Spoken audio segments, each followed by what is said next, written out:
Hare Krishna. Good morning, everyone. Welcome to the Srimad Bhagavatam class. We'll begin by singing Jai Radha Madhav.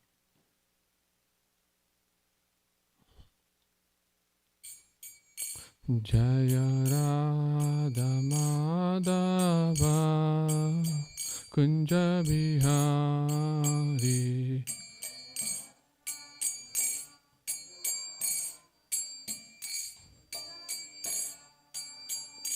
Jaya Gopi Jana Vallabha Girivaradhari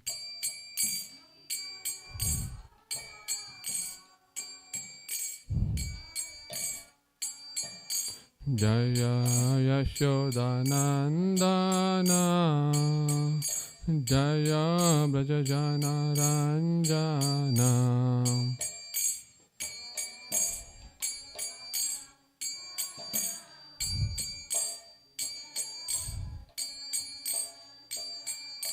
Jaya Jamuna Tiravanachari Jaya Kunja Bihari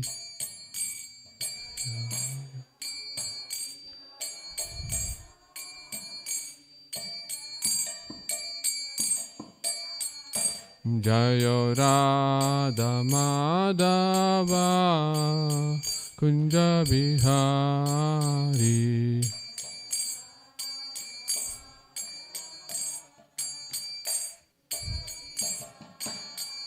Jaya Shri Krishna Chaitanya Prabhu Nityananda Shri Advaita Gadadhar Shivasadi Gaur Bhakta Vrinda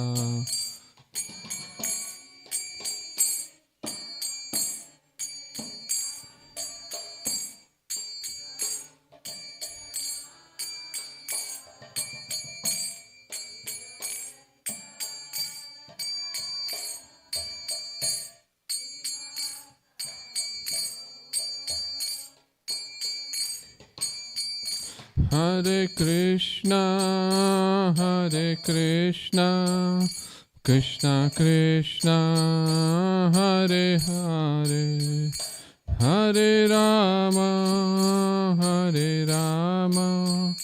Rama Rama, Hare Hare.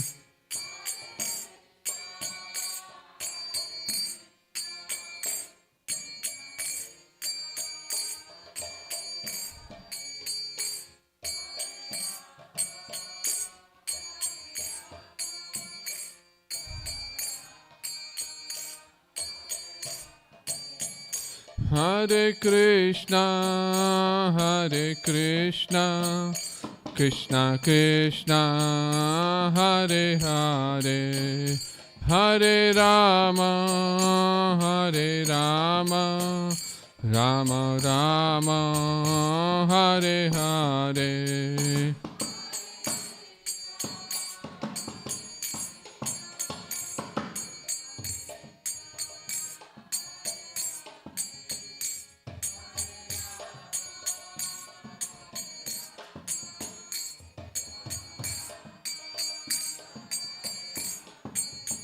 Jaya Prabhupada, Jaya Prabhupada, Jaya Prabhupada, Jaya Prabhupada.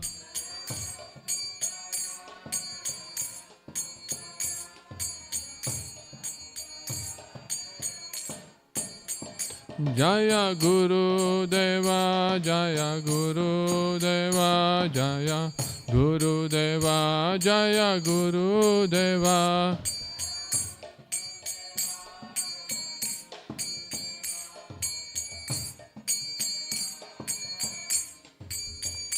Nitai Gaura Hari Bol, Hari Bol, Hari Bol, Nitai Gaura Hari Bol.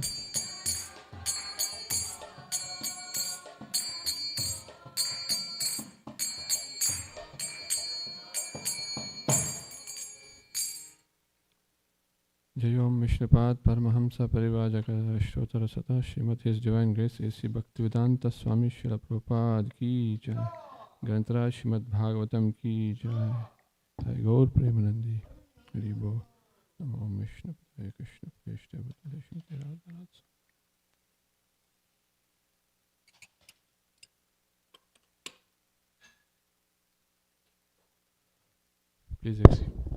Please excuse me, I was a little late this morning. I'm just trying to get ready for the kids to go to school.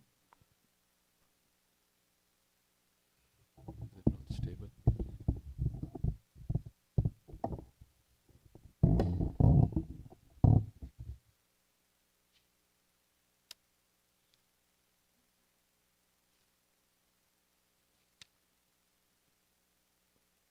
This morning we continue to read from the 10th canto of Srimad Bhagavatam, chapter number 3. We're beginning with text number 32. Okay.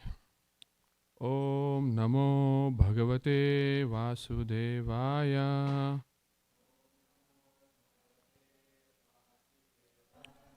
Om Namo Bhagavate Vasudevaya.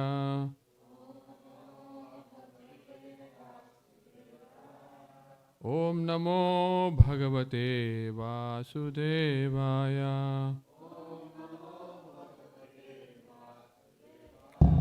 Narayanam Namaskrityam Naram Chaiva Narottamam Devim Saraswatim Vyasam Tato Jayam Udirayat Nashta Prayeshu Bhadreshu Nityam Bhagavata Sevaya Bhaktir Bhavati Bhavati Naishtike. By regular attendance in classes on the Bhagavatam and by rendering of service to the pure devotee, all that is troublesome to the heart is almost completely destroyed, and loving service unto the personality of Godhead, who is praised with transcendental songs, is established as an irrevocable fact. Om Ajnana Timirandasya Jnananjana Shalakaya Chakshur Unmilitam Yena Tasmai Shri Guruve Namaha. We have like almost 32 verse from 32 to verse 38 that we have to cover today, and so there will be like a lot of reading, and in between I will just be just sharing my whatever I heard from the senior devotees. And so we'll begin with text number 32, but I think we will chant 33, and that's what I will be trying to speak a little more on. So I will read text 32. Shri Bhagavan Uvacha Tvam eva purva sarge buhu Prishni swayam bhuve sati Tadayam sutapa nama Prajaptir akalmashaha. Translation. The Supreme Personality of Godhead replied, My dear mother, best of the chaste, in your previous birth, in the Swayambhuva millennium, you were known as Prishni, and Vasudev, who was the most pious Prajapati, was named Sutapa. Purport by Srila Prabhupada. Jai Srila Prabhupada. The Supreme Personality of Godhead made it clear that Devaki had not become his mother only now. Rather, she had been his mother previously also. Krishna is eternal, and his selection of a father and mother from among his devotees takes place eternally. Previously also, Devaki had been the Lord's mother and Vasudev the Lord's father, and they were named Prishni and Sutapa. When the Supreme Personality of Godhead appears, he accepts his eternal father and mother, and they accept Krishna as their son. This pastime takes place eternally and is therefore called Nitya Leela. Thus, there was no cause for surprise or ridicule. As confirmed by the Lord himself in Bhagavad Gita 4.9, Janma karma chame divyam evam yo veti tattvataha tyaktva deham punarjanma naiti mam eti so Arjuna. One who knows the transcendental nature of my appearance and activities does not, upon leaving the body, take his birth again in this material world, but attains my eternal abode, O Arjuna. One should try to understand the appearance and disappearance of the Supreme Personality of Godhead from Vedic authorities, not from imagination. One who follows his imaginations about the Supreme Personality of Godhead is condemned. Avajananti mahamhuda manushyam tanum ashritam param bhava ajananto mam bhuta maheshwaram. The Lord appears as the son of his devotee by his param bhavam. The word bhava refers to the stage of pure love, which has nothing to do with material transactions. So in this verse, actually, Srila Prabhupada is stressing that, there is a need to understand the appearance and disappearance of the Lord from Vedic authorities or Shastras, Right now, we have so many so-called incarnations, You can find on YouTube, there's this person, that person. But unfortunately, they're only misdirecting the innocent people of this world. And it is so fortunate that we have this human form of life. And when we actually don't go according to the Guru Parampara that Krishna has established, the 4 sampradayas, the 4 bona fide sampradayas, then the whole purpose of human life is lost, The goal is, achieving the lotus feet of the Supreme Lord and going back to the spiritual world. Would anyone like to share anything from this verse or purport, and then we can proceed to the next one? There's a wireless microphone around. Anyone would like to share? Would you like to go? We can do that. Okay, we'll do text number 33. We will do this responsibly. Yuvam vai brahmanadishto praja sarge yada tataha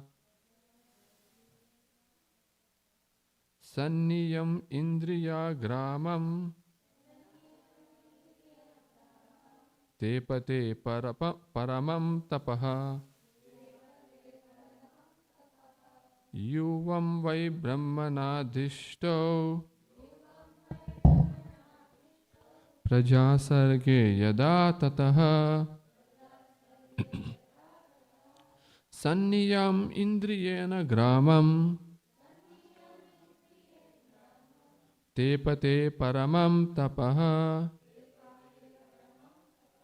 Yuvam vai brahmanadishto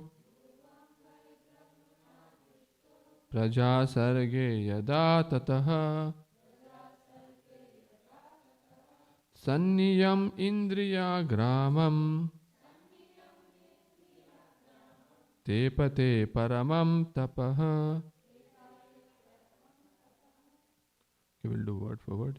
Yuvam, both of you, Prishni and Sutapa. Why? Indeed, Brahmana Adishtav, ordered by Lord Brahma, who is known as Pitamaha, the father of the Prajapatis. Praja Sarge, in the creation of progeny. Yadha, when. Tataha, thereafter. Sanniyamya, keeping under full control. Indriya Gramam, the senses. Tepate, underwent. Paramam, very great. Tapaha, austerity. Translation and purport by Srila Prabhupada. Translation: when both of you were ordered by Lord Brahma to create progeny, you first underwent severe austerities by controlling your senses. Imagine if we didn't have a purport to this verse. In this purport we will see how many wonderful points Srila Prabhupada will make. So we will read that. Translate. Purport by His Divine Grace, Srila Prabhupada. Jai Srila Prabhupada. Here is an instruction about how to use one's senses to create progeny. According to Vedic principles, before creating progeny, one must fully control the senses. This control takes place through the Garbhadan Samskar. In India, there is a great agitation for birth control in various mechanical ways. But birth cannot be mechanically controlled. As stated in Bhagavad Gita 13.9, Janma Mrityu Jara Vyadi Dukkha Doshano Adharshanam. Birth, death, old age and disease are certainly the primary distresses of the material world. People are trying to control birth, but they are not able to control death. And if one cannot control death, one cannot control birth either. In other words, artificially controlling birth is not any more feasible than artificially controlling death. I will just stop here and we'll discuss this and then we'll go further. So in this first section, how Srila Prabhupada is saying that he's speaking about the Garbhadan Samskara.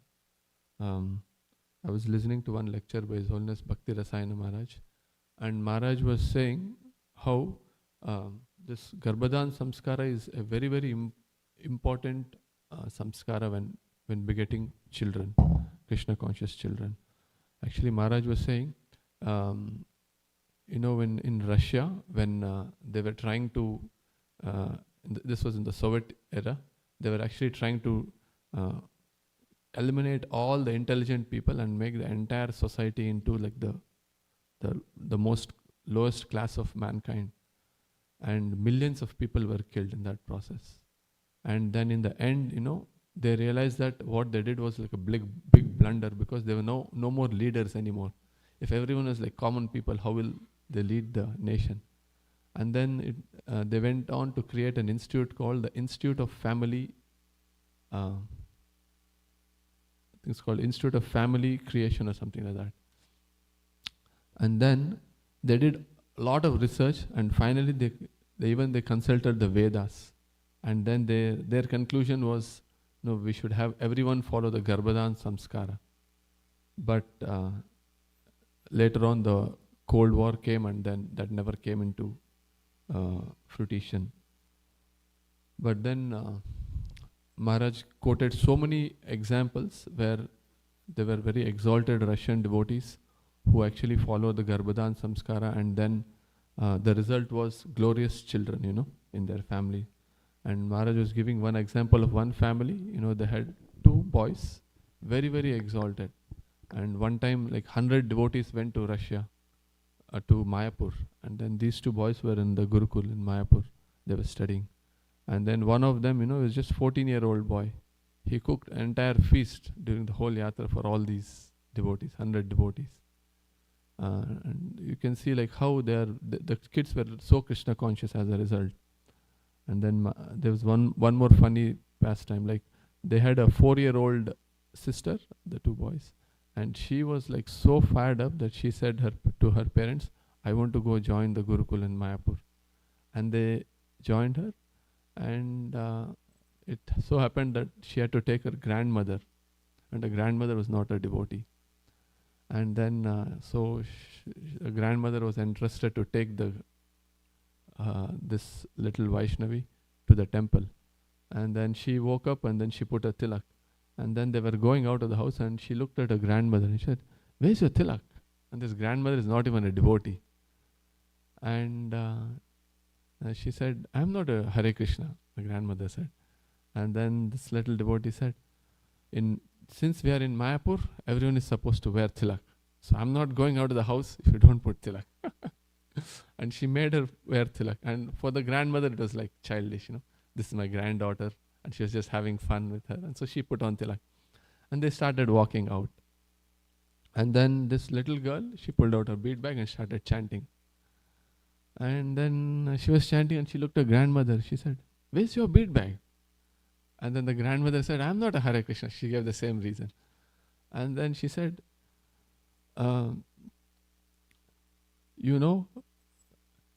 you have to chant Hare Krishna. It feels embarrassing for me to walk with you if you are not chanting and I'm chanting. So she made her chant Hare Krishna. And eventually, the grandmother, she became a devotee, initiated devotee. And so this process that Srila Prabhupada gave us, this Garbhadan Samskara is so powerful that, see, this little child, she made her grandmother to take to Krishna consciousness. And for sure, these kids are not ordinary kids who are born with these, following this Garbhadan Samskara. And also in this first section, Srila Prabhupada is comparing controlling birth to controlling death. We all know that we are all going to age and we are all going to die. There's no way that we can control death. So similarly, there's no way you can control birth by any mechanical process, is what Srila Prabhupada is stressing in this first paragraph. Would anyone like to start reading from the second paragraph? And then you can just stop. I'll just tell you when to stop then. According to Vedic civilization, procreation should not be contrary to religious principles, and then the birth rate will be controlled. As stated in Bhagavad Gita 7:11, Dharma viruddha bhuteshu kamosmi. Sex not contrary to religious principle is a representation of Supreme Lord.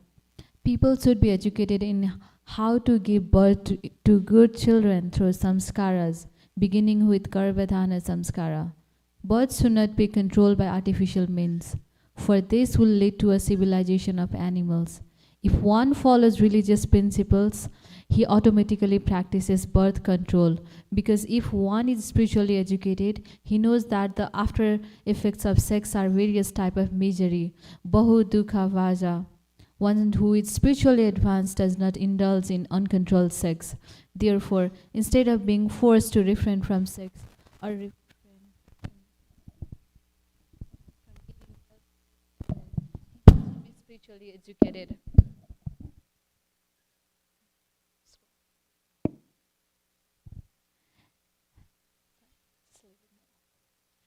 And then the birth control will automatically follow. Can we just pause here? So here in this section, Srila Prabhupada, he's giving the formula, this so-called artificial, trying to use mechanical ways of controlling birth will never work. In fact, this Garbhadan Samskara, how Srila Prabhupada says, people should be educated in how to give birth to good children through samskaras, beginning with the Garbhadan Samskara. So this is like so key, that's why the Vedic scriptures, are so amazing. They give us this higher knowledge. And if modern, the people of this modern age or Kali Yuga, if they actually read these wonderful books by Srila Prabhupada, it can actually save humanity. Right now we have so many wars going on and so much fighting, for land, for power, even in our this own great country of the USA. If the society has such God conscious children, or even if people are God conscious, so much trouble can be saved. Okay. Anyone else would like to continue reading? If one is determined. If not, I can. If one is determined to make spiritual advancement, he will not beget a child unless able to make that child a devotee. As stated in Srimad Bhagavatam 5.5.18, Pita na syat, one should not become a father unless one is able to protect his child from mrityu, the path of birth and death. But where is the education about this? A responsible father never begets children like cats and dogs. Instead of being encouraged to adopt artificial means of birth control, people should be educated in Krishna consciousness, because only then will they understand their responsibility to their children. If one can beget children who will be devotees and be taught to turn aside from the path of birth and death, mrityu samsara vartmani, there is no need of birth control. Rather, one should be encouraged to beget children. Artificial means of birth control have no value. Whether one begets children or does not, a population of men who are like cats and dogs will never make human society happy. It is therefore necessary for people to be educated spiritually so that instead of begetting children like cats and dogs, they will undergo austerities to produce devotees. This will make their lives successful. So here actually, this whole purport is speaking about the glories of Grihastha ashram.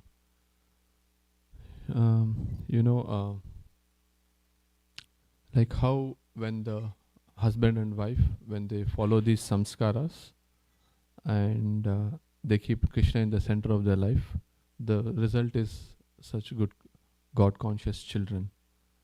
And then along with that, this aspect comes in where we have this big responsibility once the children are here to make them Krishna conscious, and we will actually then keep Krishna in the center of our life and do everything we can to only make sure that they come out of the cycle of birth and death. The not only the father and mother, even the kids can go back home, back to Godhead. And we know there are so many examples of this. Our Vaishnava acharyas like Srila Bhaktivinoda Thakur, he had like 10 children, but he would, in one of his songs, Srila Bhaktivinoda Thakur says, when he comes back home, it's like he's in Golok Vrindavan, non-different from the spiritual world, just right within this material world.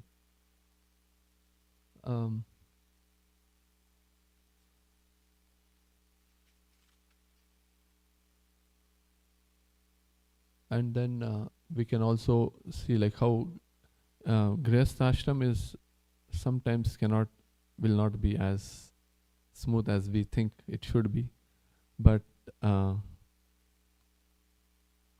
once Srila Prabhupada, he gave this, I think someone was asking like, there these conflicts between husband and wife, so what should we do? So I think Srila Prabhupada gave the example of Gandhi, who had once a quarrel with his wife, and then he told in the heat of the argument, he asked her to get out of the house. And then this poor lady, she just went out and she was sitting outside. And then after some time, Gandhiji went out and he saw her and he said, what are you doing here? And then she said, you asked me to get out of the house. And he said, no, just forget it and move on. So as Grihasthas, we have to also learn this forget and forgive business. We have our own egos and sometimes differences will be there. But we try our best to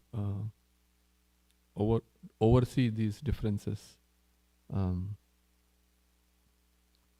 then Grihastha ashram, the other, I want to put this question to you all. There are so many anarthas that we may have, and it is said that lust is the biggest anartha, kama. So would anyone like to share any tips on how one can actually overcome this even in this Grihastha ashram? Anyone would like to go ahead and share like what has worked for you all, I like once I heard from one senior devotee, like Srila Bhaktisiddhanta Saraswati Thakur says that we have to beat this mind with a shoe 100 times in the morning, with a broom like 100 times in the evening. And then one the senior devotee was saying like listening to lectures really helps to set the consciousness right. So if anyone would like to share any similar tips, not just this anartha, even anger, greed. So Gokulananda Prabhu.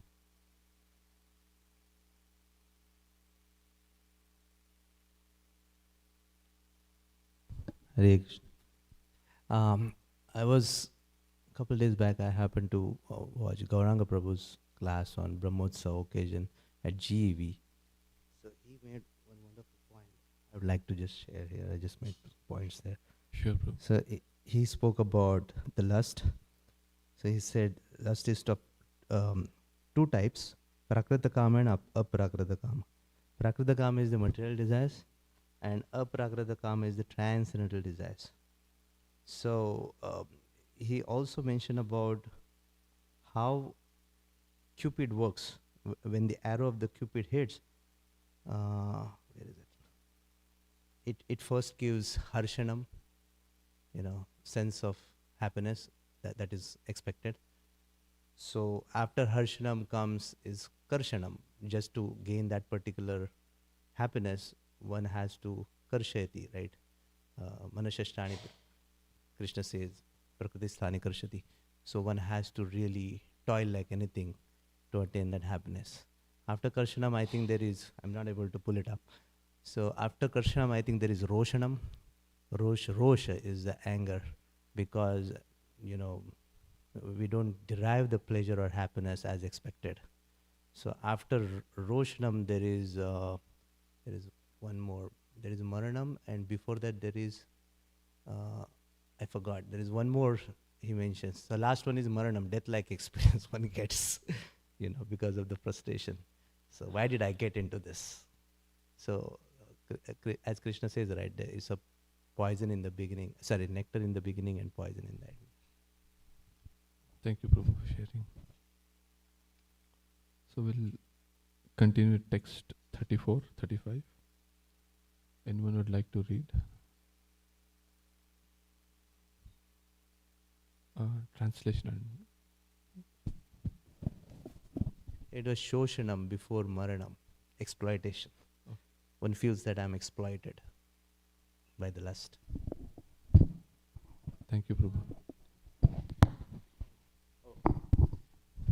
My dear father and mother, you endured rain, wind, strong sun, scorching heat, and severe cold, suffering all sorts of inconvenience according to different seasons. By practicing pranayam to control the air within the body through yoga, and by eating only air and dry leaves fallen from the trees, you cleanse from your minds all dirty things. In this way, desiring a benediction from me, you worship me with peaceful minds.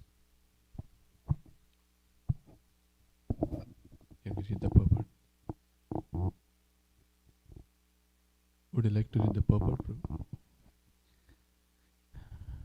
Vasudeva and Devaki did not obtain the Supreme Personality of Godhead as their son very easily, nor does the Supreme Godhead accept merely anyone as his father and mother.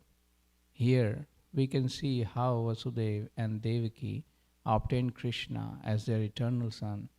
In our own lives, we are meant to follow the principles indicated here with forgetting good children. Of course, it is not possible for everyone to get Krishna as his son, but at least one can get very good sons and daughters for the benefit of human society. In Bhagavad Gita, it is said that if human beings do not follow the spiritual way of life, there will be an increase of Varna Sankara, population. Population begotten like cats and dogs, and the entire world will become like hell. Not practicing Krishna consciousness, but simply encouraging artificial means to check, the population will be futile. The population will increase, and it will consist of Varna Sankara, unwanted progeny. It is better to teach people how to beget children, not like hawks and dogs, but in controlled life.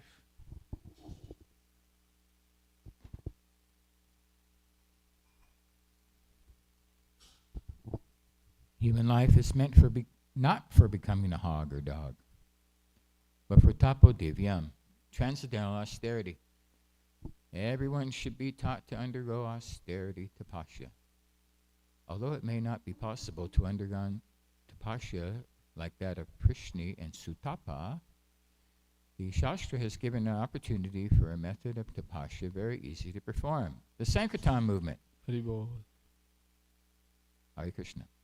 One cannot expect to undergo tapasya to get Krishna as one's child, yet simply by chanting the Hare Krishna Maha Mantra, Hare Krishna, Krishna Krishna, Hare Hare, Hare Rama, Rama Rama, Hare Hare, Kirtanadi eva Krishnasya. One can become so pure that one becomes free from all the contamination of this material world, Mukta Shanga, and goes back home, back to Godhead, Param Vijit. The Krishna consciousness movement, therefore, is teaching people not to adopt artificial means of happiness, but to take the real path of happiness as prescribed in the Shastra, the chanting of the Hare Krishna mantra, and become perfect in every aspect of material existence. So here in this translation and purport, Srila Prabhupada's mood of the Sankirtan movement actually comes out, Srila Prabhupada is saying that we don't have to practice the kind of austerities that Vasudeva and Devaki practiced, but our yajna for this age is Sankirtan yajna, and we don't have to follow these artificial ways of controlling birth and things like that, but instead we follow the instructions of the Vedic scriptures, like following the Garbhadan Samskara and begetting children who are God conscious and who can further on this mission. And that's the real happiness that Srila Prabhupada is talking about. And then in this section, where what happens when we actually follow this Sankirtan movement, when we chant our japa nicely, chant nicely in kirtans, then our heart becomes pure. And like how Vasudeva and Devaki's heart was pure and then Krishna appeared, then Krishna will appear in our heart. And then that's the only way that we can purify our hearts of all the anarthas that we have and go back home, back to Godhead. Text 36. Would anyone like to read? Yes, Mataji. No, we can go. We don't have much time actually, so.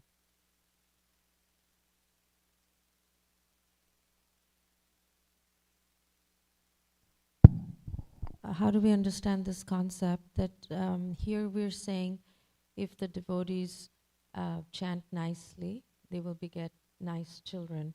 And the other aspect is that we know the soul, before leaving one body, is ready to take another body. So how nice the soul is based on the soul's own karma of leaving one body and taking, they are on their trajectory.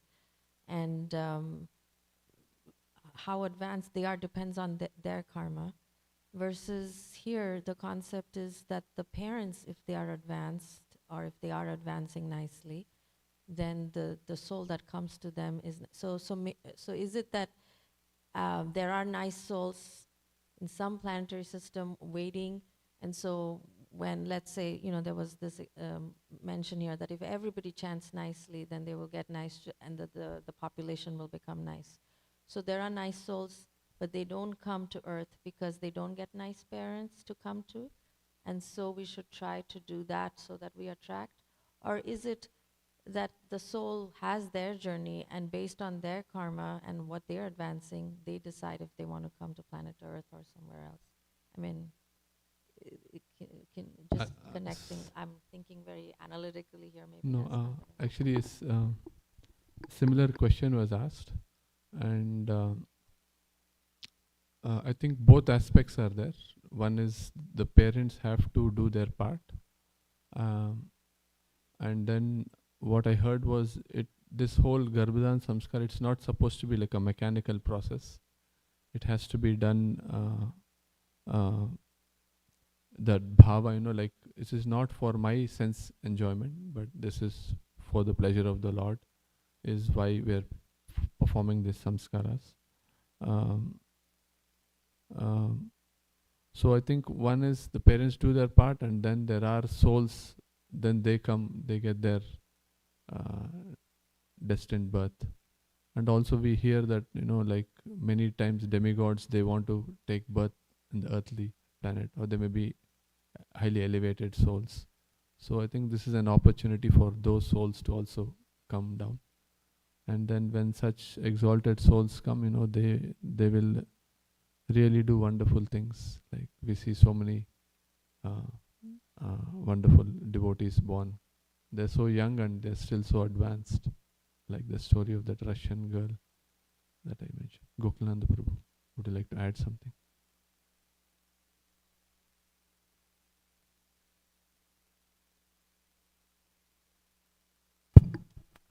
That was a wonderful answer, Prabhu. Can I add, with your Sure, permission, a Prabhu, little bit? please. Okay. In my understanding, Krishna has already said in Bhagavad Gita, Prapya Punya Samakritva, right? So, Shujinam Srimatam Ge Yoga Vrashto Vijayate. So, those who are practicing, little bit who are practiced, they are given birth in the rich and aristocratic family. And those who are far more advanced, they are given birth, although they are poor, but where there is a facility to practice Krishna consciousness and to advance. So that is already destined for that soul to take birth, number one. And number two, samskaras means, literally it means impressions. So it is said right from Garbhadan Sanskar, we are giving the impressions to the chitta. Chitta is the core part of the consciousness within the subtle body. So that is different. It's a different science altogether. So if we are performing those sanskaras, it is not just a ritual where somebody is invited, and that it is a continuous process of offering the impressions. It is not just restricted to performing a ritual. That is my understanding. So when we give those sanskaras, that is going to affect or hit the core part of the consciousness of that soul, who is already advanced. The very fact that that soul has come to a family where there is a facility to practice Krishna consciousness, he or she is not an ordinary soul. That is my understanding. So it is not purely restricted or dependent on performing a ritual. Thank you, Prabhu. Thank you for clarifying. I want to add something, Prabhu. Like you said, as Prabhuji said, that's why that there are those who are actually not so, they have not reached to the perfection stage. They get chance to take birth in, aristocratic families or families of devotees. And you also said about demigods, they are waiting to come. Actually, even Nitya Siddhas are also coming, right? Srinivas Acharya, Narottam Das Thakur. So they are already Nitya Siddhas, but they are coming to serve the Lord's mission. So even they are waiting for the right people where they should take birth. So in that way also, if one does their, duties properly, do the proper sanskar and have the right consciousness, then maybe they can invite such great souls in the womb and come and take birth through them, So like they become the nimitta to do the service for the Lord instead of someone else. So that opportunity is definitely there for each of the parent who want to actually beget the children. And also there is a science of, like Garbhadan is a very detailed science. So like doing a sankalpa is very important in that what kind of child do you want, what is your desire, apart from chanting Hare Krishna mantra, whatever the prescribed number of rounds which have been described for the purification, and starting 3-4 months or even before that, and then also making a sankalpa, what kind of kids do you want, and repeating that sankalpa throughout the 9 months, plus maybe 3 months, 1 year. So the kids basically come with those qualities, actually. Gokulanda Prabhu wanted to add something.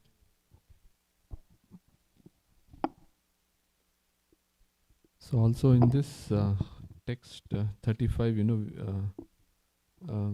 like the different kind of austerities that Devaki and Vasudeva performed, this can remind us of the austerities that our beloved founder Acharya Srila Prabhupada went through. I heard once there was one really young person who actually saw Srila Prabhupada in the early days, this was even before Srila Prabhupada had any disciples, and he was all alone in New York. And it is said that there was a blizzard of 1966 in New York. There was a lot of snow.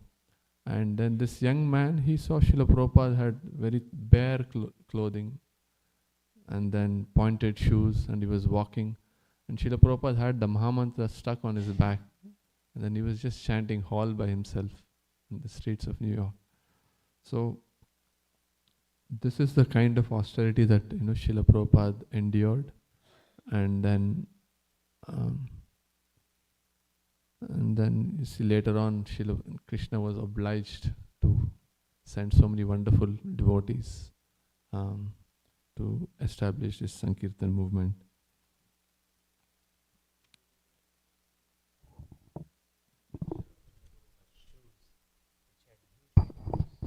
And they had patched it up with a duct tape. Gokulananda Prabhu was saying one devotee posted. In that particular context, I think my wife had shared one post. In that particular post, there was a picture posted by one devotee, Prabhupada disciple, of the shoe of Srila Prabhupada that he wore during that particular time that you mentioned. And he had a huge hole in his sole of the shoe. And he had put a duct tape to patch it up. Can you imagine? Yeah. So when we are reminded of these austerities, naturally I think we should be very grateful for what Srila Prabhupada did and continues to do. And as Srila Prabhupada said, the disciple or the follower can never repay the debt that he or she has received from the spiritual master. But I think definitely Srila Prabhupada would be happy when we actually give this knowledge to others. And then how nicely Srila Prabhupada, the whole translation is all about these austerities that Vasudeva and Devaki performed. But Srila Prabhupada's mood just shines out, the mood of Sankirtan, giving out Krishna to others. So I'm really grateful to all the devotees. We just finished our December marathon. And at one point we were way behind on our goal. But by the mercy of all the devotees, we have now a lot of Bhagavad Gitas that we can actually distribute. So definitely if anyone would like to distribute Bhagavad Gitas, we have sponsored books, we can take them, distribute. Like how Mishra Bhagavan Prabhu and so many others have been doing for years and years, decades. Anyone would like to continue with text 36, please? A translation.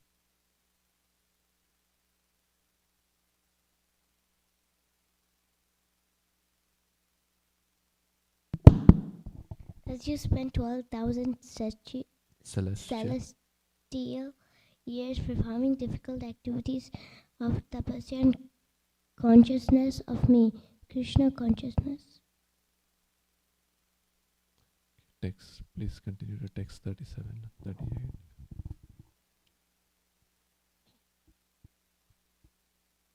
O sinless Mother Devaki, after the expiry of 12,000 celestial years, in which you constantly contemplated me within the core of your heart with great faith, devotion, and austerity, I was very much satisfied with you. Since I am the best of all bestowers of benediction, I appeared in this same form as Krishna to ask you to take from me the benediction you desired. You then expressed your desire to have a son exactly like me. Let's continue to the purport. 12,000 years on the celestial planets is not very long time for those who live in the upper planetary system. Although it may be very long for those who live on this planet. Sutapa was the son of Brahma, and as we have already understood from Bhagavad Gita 8.17, one day of Brahma equals many millions of years according to our calculation. Sahasra Yuga Paryantam Aharyat Brahmano Viduhu. We should be careful to understand that to get Krishna as one's son, one must undergo such great austerities. If we want to get the Supreme Personality of Godhead to become one of us in this material world, this requires great penance. But if we want to go back to Krishna, Tyaktva Deham Punarjanma Naiti Mameti Sorjuna, We need only understand Him and love Him. Through love only, we can very easily go back home, back to Godhead. Sri Chaitanya Mahaprabhu therefore declared, Prema Pumartho Mahan. Love of Godhead is the highest achievement for everyone. As we have Can just explained. stop here, Mati, if you don't. So in this first paragraph, we see like how, although this translation where Devaki and Vasudev, they wanted Krishna as their son, Srila Prabhupada is saying that that should not be our goal. Our goal is actually to purify ourselves and go back home, back to Godhead. We should not be asking Krishna, please do this for me, do that for me. But instead, focus on the mission that Sri Chaitanya Mahaprabhu gave, the Prema Pumartha Mahan, love of Godhead. So that should be our goal. Please, would you like to continue? As we have explained in worship of the Lord, there are 3 stages: Jnana, Jnanamai, and Rati, or love.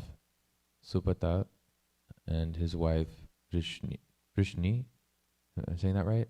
Yeah. Okay, Vrishni inaugurated their devotional activities on the basis of full knowledge. Gradually, they developed love for the Supreme Personality of Godhead, and when this love was mature, the Lord appeared as Vishnu, although Devaki then requested him to assume the form of Krishna.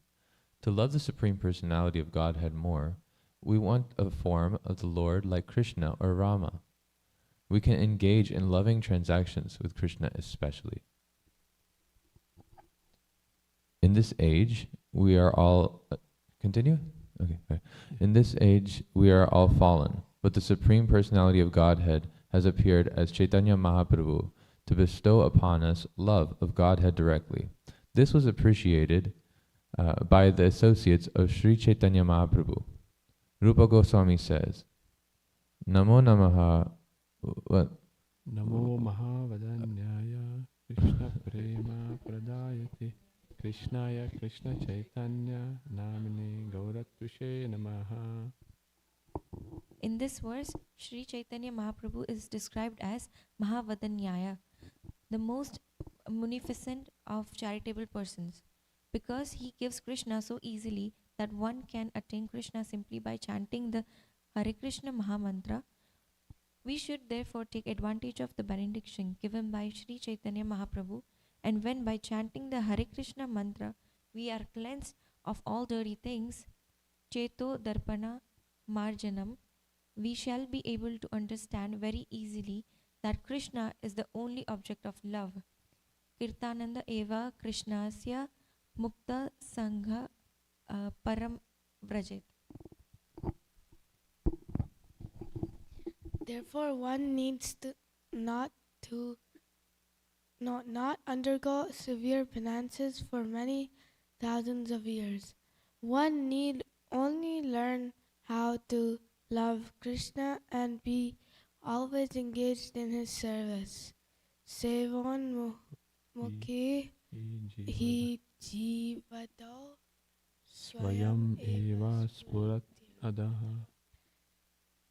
Then one can very easily go back home, back to Godhead.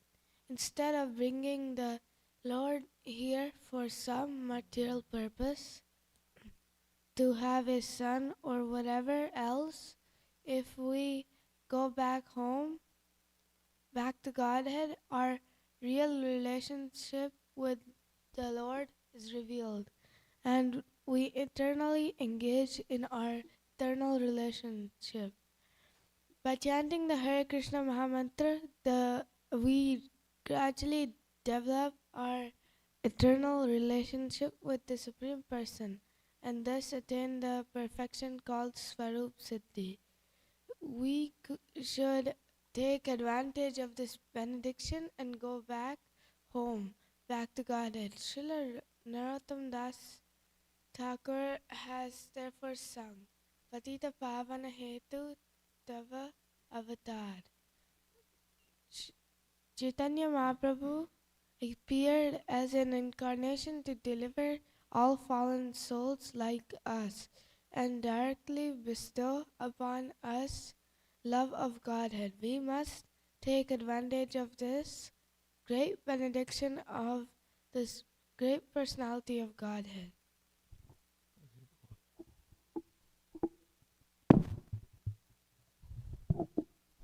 Yeah, so yeah, we have this. It's not an easy task where we have to purify ourselves, or we can say qualify ourselves to go back home, back to Godhead, and it all boils down to chanting. We may be right now chanting in the offensive stage, but slowly we need to get to the clearing stage, and then from there to the offenseless stage.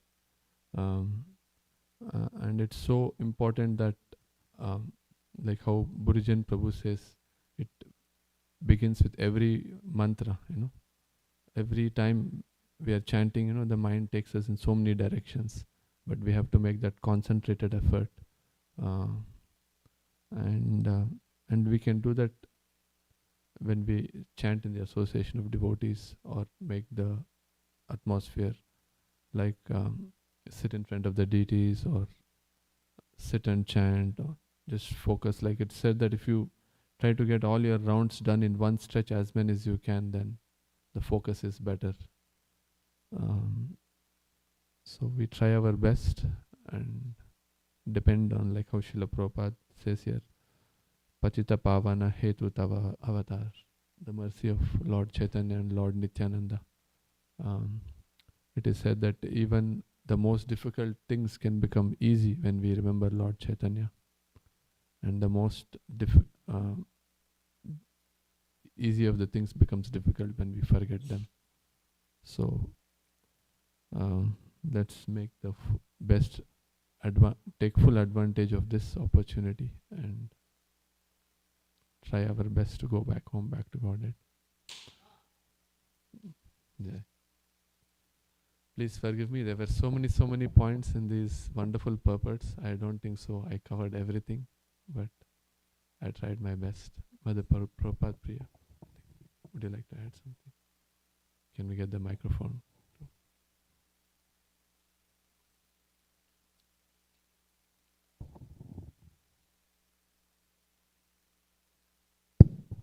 Hare Krishna. Hare Krishna. Yeah, I liked how you you kind of drew the parallel between how grihastas need to perform some austerities and be very conscientious to conceive a good, child, to bring an elevated soul into the family, and how, like Srila Prabhupada also, before starting the movement, he performed a lot of austerities. He did a lot of, conscientious planning and things. So it's like whatever we want to do. If we want to do something wonderful, we have to invest in it. You have to invest time, energy, put our consciousness into it, perform some austerities, and any project. So a child, giving birth to a child, raising a child in Krishna consciousness, trying to bring that soul back to Godhead, that's a big project, right? And Srila Prabhupada also, starting a worldwide movement, that's a big project. And the biggest project, like mentioned at the end, is getting ourselves back home, back to Godhead. So that also requires a lot of austerity, a lot of investment, a lot of cultivating the right consciousness. And I liked how you made the point that this thing of Garbhadan Samskara, it's not mechanical, that, you just do whatever throughout your whole life, and then you say some mantra, 30 seconds before conception, and then you get a good, it's like Krishna's not that, Krishna's not a fool, he sees our consciousness, he sees our lifestyle over years, and he sees what kind of environment, that child's going to come into and live in for the next 20 years. And so the most important thing is that we live a Krishna conscious life, and then we'll have Krishna conscious children, and that our Krishna consciousness is the thing that's going to empower whatever we want to do, whether it's having a nice child, whether it's starting a nice project, whether it's, making spiritual advancement. It all depends on that. And the main thing is chanting Hare Krishna. Right? Thank you, Mataji, for the nice realizations. Gokulananda Prabhu. Yeah, I just thought of, no matter what you do, sometimes after following everything also, the way this word works is sometimes so strange. Like Bhaktivinoda Thakur's own children, he had dozens of children, but not all of them were devotees. Couple of them actually turned out to be non-devotees. And I've seen, um, in Mumbai congregation, few devotees very meticulously, they followed all the, rituals and samskaras. But sometimes they have autistic children and this and that, and children, they don't come up to the expectations. So that facet is also there. Yeah, I guess we do our part, and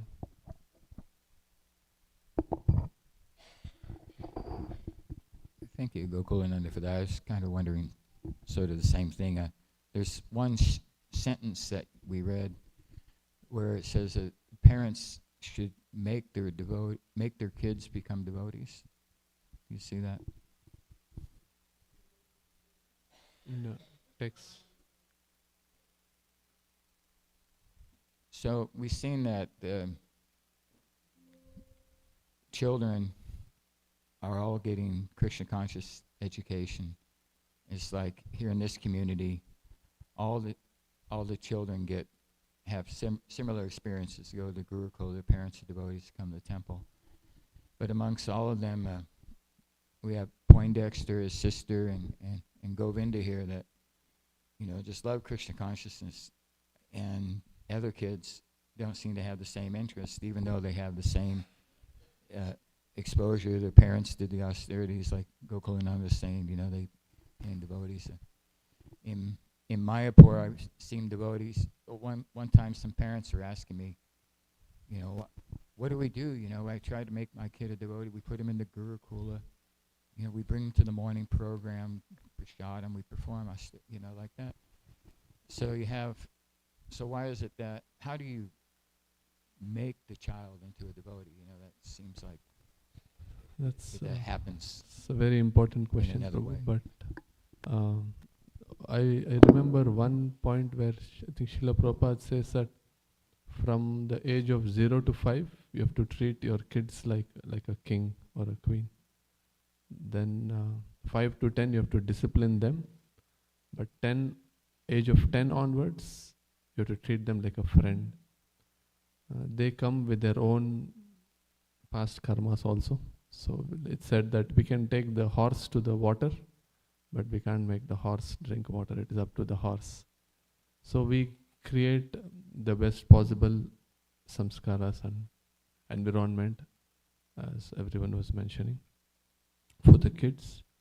But then, there were so many examples where kids were forced to chant japa, and then when they grew up, that's the most not interesting thing on their agenda. They never like to pick up their beads. So I think, as parents, we give them the nice environment, and once they grow up, if they have nice devotee friends, then it is said the friends will pull them. Like in our community, only so many younger devotees took initiation. Like one started, then so many of them took, like Rasa Kishore, then Abhay, who gave such a nice class just a few days ago, and then Vishnu, who is doing such nice service, helping Nashinguru Prabhu with so many services in the temple. And then there is Sakshi Gopal Prabhu's son. They come as a family, they've been doing that service for so many years, cooking for the deities. And now their son took initiation, Gauranga Vilas. And we have such a wonderful, we are so blessed to have His Holiness Ritadwaja Maharaj in our community. And Maharaj has invested so much time of his Krishna consciousness life, actually taking these kids on summer tours, or now they have the Sangha initiative where all the young youth are involved. And so like that we create all those nice facilities, and then ultimately we depend on Krishna. We have done our part, and then the rest is between them and Krishna, between the soul and Krishna. That's what I can say. The Gokulanda Prabhu.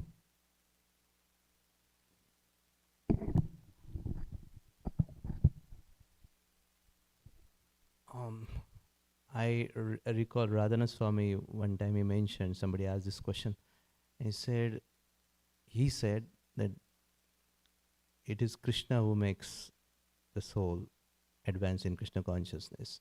So as parents, our duty is simply to facilitate, as you said. We just give the facility, and then rest is all that karma. And you see Bhaktivinoda Thakur and Prabhupada's own children, they are Mahabhagavad. You can't even call Mahabhagavad. They are higher than Mahabhagavatas, right? So you see, definitely they must have given what Bhaktivinoda Thakur gave to Bhakti Siddhanta Saraswati Thakur. He would have given the same to other kids also, and Prabhupada also, right? But this is how this world works. So strange. Mother Tulsi Sakya, Mother Prabhupada Priya first. Hare Krishna. Yeah, even in Chaitanya Charitamrita says that Advaita Acharya, who is like the Supreme Personality of Godhead, he's Mahavishnu. He had 6 children and 3 of them became devotees and 3 of them didn't. I was remembering that, in the Bhagavatam there's the story of Maharaj Anga, and he gives birth to a very demonic, Anga is a pure devotee, but his son is Vena, who's very demonic. So there in the purport, Prabhupada says, there comes to the stage where Vena is just so bad that Anga just can't even stand living in the household with that child anymore, and he just leaves for the forest. So in the purport to that verse, Prabhupada says that this was Krishna's special mercy on his dear pure devotee Anga Maharaj because he was helping him to become detached. So yeah, I mean, I know parents whose children did not become devotees, and they had to go through a whole process of, accommodating that and becoming detached and accepting Krishna's, divine will, and, it led them to really very elevated states of Krishna consciousness. Whereas sometimes, if everything just goes out wonderfully, it's all just, bowl full of cherries and, prasadam, Krishna prasadam cherries in the family, then, we can get attached to the family. And then we end up taking birth again in that family or something, So, yeah, Krishna has a plan for each one of us. We probably will do the last comment by Mother Tulsi Saki, and then we can. Thank you, Prabhu. And as you said, there's so many wonderful points in these, so it's really nice. So I'm coming back to this point. By chanting the Hare Krishna mantra, we gradually develop our eternal relationship with the Supreme Person, and thus attain the perfection called Swarup Siddhi. And we should take advantage of this and go back to Godhead. And sometimes I have heard classes where devotees say, we shouldn't aspire for even this. We should just aspire whatever Krishna wants. If he wants me to stay here and continue serving him. But if I read this, am I to understand that that's a sequential process? That at least in our minds, this is what we should first aspire for, and then having reached a state of this, then we say, okay, Krishna, whatever you want me to do? Or is it that it all happens at the same time? Or, I mean, internally, what should I this seems like a direct instruction to me from Prabhupada, focus on this. I don't, what comes to my mind is like, it is said that like when the acharyas came to the material world, although they were in the material world in one sense, they were still in the spiritual world because their consciousness was always thinking of Krishna. So we can also try that. We may come back, but we come back to do their service. Like in the early days, I know some devotees went to Prabhupada and they asked him like, Srila Prabhupada, we want to come back to the material world again to distribute your books. And Srila Prabhupada said, I think Srila Prabhupada said, that's a very nice, that's a really nice realization. So even if we do come back, we are so much engrossed in serving Krishna that it's like we are in the spiritual world in one sense. So those are my thoughts. But if anyone else would like to say the concluding words, we can. Not the concluding words, Prabhu, but thank you for nice class. So just based on the conversation, what read, I was having few thoughts. One of us, Prabhupada was telling that birth, death, old age, disease is very distress condition. I was just thinking that it is an irony that when somebody is born, we feel so happy.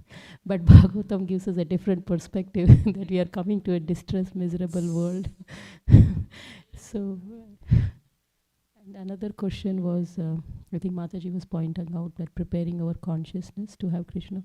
Few years ago, I heard from Bhakti Rasamrita Maharaj that there's based on the soul's previous life, every soul has their own desire. And when they end their previous life, they're looking for parents who have similar desires and similar consciousness.